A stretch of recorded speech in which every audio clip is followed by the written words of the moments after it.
The latest. I welcome you all to my channel. Thank you for your love and support and always stopping by at my channel. The United Nations plans against Africa has been exposed. United Nations, according to their website, was created to bring all nations all over the world together to support the nations, to make sure they eradicate poverty and unify all people on this earth. But it has turned out to be that the United Nations is rather created to the disadvantage of Africa. The president of Russia, Vladimir Putin, also made it clear that United Nations interest is just for a selective few.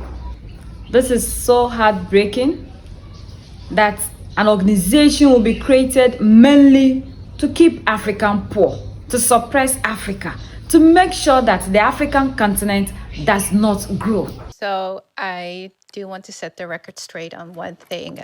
We've heard a few times the sentence, we gained our independence, we were given independence, but actually that's not true. We were always independent. We were independent nations, we were independent people, and we regained our independence. And I think that's a crucial difference because something was taken away from us and we took back what was always ours. So I urge everyone to not talk from the perspective of, oh, we got our independence in 1965 or they gave us our independence. No, they actively came to our countries, took our independence away, they enslaved us, they colonized us, and we took it back. Regarding the topic of neocolonialism, I have a bit of an issue with the neo. Neo is Latin for new. There's, for me, nothing new about it. It's true what Mux said in the beginning. Slavery and colonialism go hand in hand. And yes, it's true it was an economic structure to enrich oneself, but there's nothing neo about it. What happened 200-300 years ago is still happening today, right? If we think about the United Nations, a lot of people think about human rights. What I think about is the United Nations was created in San Francisco in 1945. If you think about how the world looked like in 1945, it was largely colonized, if not all.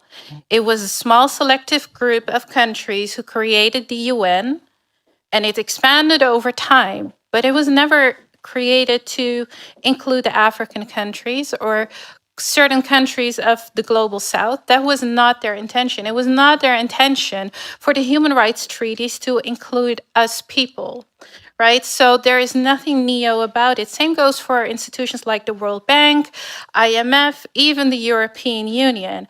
And like you already said, they like our resources, but they don't like our people. And I think the war in Ukraine is a very good example of that, because what we saw is that when you're white, you get everything. When you're black, you don't get anything.